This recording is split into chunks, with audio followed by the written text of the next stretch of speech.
श्री गुरु सत्ताय नमः। शीर्षक साधना की पूर्णाहुति। गायत्री और यज्ञ का अनिवार्य संबंध है। यह भारतीय संस्कृति का आदि प्रतीक है।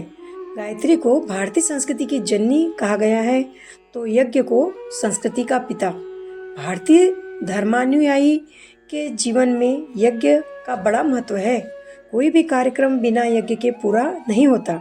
साधनाओं में तो हवन और भी अनिवार्य है। जितने भी पाठ, पुरस्चरण, जप, साधना किए जाते हैं, वे चाहे वेदोक्त हो चाहे तांत्रिक, उनमें किसी न किसी रूप में यज्ञ हवन अवश्य करना पड़ता है। प्रत्येक कथा, कीर्तन, व्रत, उपवास, पर्व, त्योहार, उत्सव, उद्यापन सभी में यज्ञ अवश्य करना पड़ता है। इस प्रकार गायत्री उपासना में भी हवन आवश्यक है।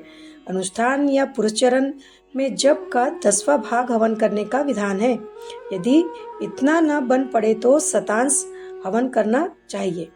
गायत्री उपासना के साथ यज्ञ का युग्म बनता है। गायत्री को माता और यज्ञ को पिता माना गया है। इन्हीं दोनों के संयोग से मनुष्य का आध्यात्मिक जन्म होता है, जिसे द्विजत्व कहते हैं। द्विज का अर्थ दूसरा जन्म।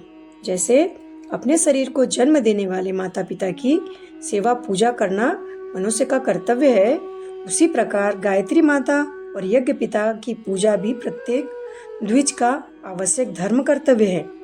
यह नहीं सोचना चाहिए कि सामान्य और नियमित उपासना क्रम में यज्ञ की कोई आवश्यकता नहीं। यज्ञ को प्रत्येक व्यक्ति का आवश्यक नित्य कर्म माना गया है। यह बात अलग है कि लोग उसका महत्व एवं विधान भूल गए हैं और केवल चिन्ह पूजा करके काम चला लेते हैं। घरों में स्त्रियां किसी न किसी रूप में यज्ञ की चिन्ह पूजा करती है। त्योहारों या पर्वों पर अग्नि को जिमाने या अग्यारी करने का कृत्य प्रचलित है। थोड़ी सी अग्नि को लेकर घी में डालकर उसे प्रज्वलित करना और उस पर पकवान के छोटे छोटे ग्रास चढ़ाना तथा फिर अग्नि से जल की परिक्रमा करा देना, यही प्रक्रिया प्रत्येक घर में पर्व एवं त्योहारों पर संपन्न होते देखी जा सकती है। शास्त्रों में बलिवेश्य का नित्य विधान है।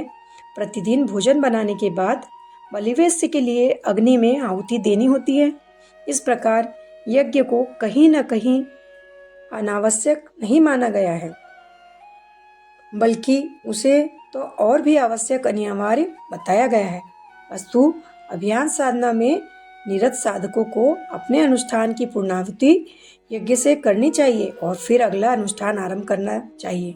यज्ञ छोटा करना हो तो उसमें परिवार के लोगों को सम्मिलित किया जा सकता है और एक कुंड का अग्निहोत्र किया जा सकता है। सब लोगों द्वारा मिलकर की गई 2400 आहुतियां देने से भी काम चल सकता है। बड़ा रूप देना हो तो पड़ोसी, संबंधियों, मित्रों को भी सम्मिलित करके 5 कुंडी आयोजन का रूप दिया जा सकता है। उस हवन में सम्मिलित आहुतियां 5000 भी हो सकती है।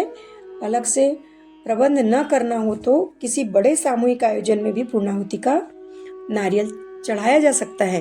वस्तुतः अभियान साधना एक प्रकार का अनुष्ठान ही है जो 1 वर्ष की अवधि में पूरा होता है। अवधि लंबी होने से उसमें अनुशासन की सफलताएं रखी गई है। सामान्य साधक इसे बिना किसी कठिनाई के सरलता पूर्वक पूर्ण कर सकते हैं। पूर्णाहुति के अवसर पर ब्रह्मभोज के रूप में अर्घ ध्यान का भी महात्म्य है। मात्र शारीरिक और मानसिक श्रम ही पर्याप्त नहीं, उसके साथ अर्थदान भी आवश्यक है। यज्ञ के रूप में कुछ पैसा खर्च होता है, कुछ ब्रह्मभोज के रूप में करना होता है। वर्तमान स्थिति में ब्रह्मदान भी ब्रह्मभोज का विकल्प हो सकता है। ब्रह्मदान अर्थात गायत्री साहित्य का सत्पात्रों को प्रचार के रूप में वितरण, इसके लिए कुछ राशि श्रद्धापूर्वक संकल्पित करनी चाहिए। प्रसाद वितरण के लिए मिठाई की अपेक्षा ज्ञान सामग्री देने की व्यवस्था अधिक उपयुक्त है। धन्यवाद। शीर्षक समाप्त। पुस्तक का नाम गायत्री विषयक शंका समाधान। लेखक पंडित श्रीराम शर्मा, आचार्य,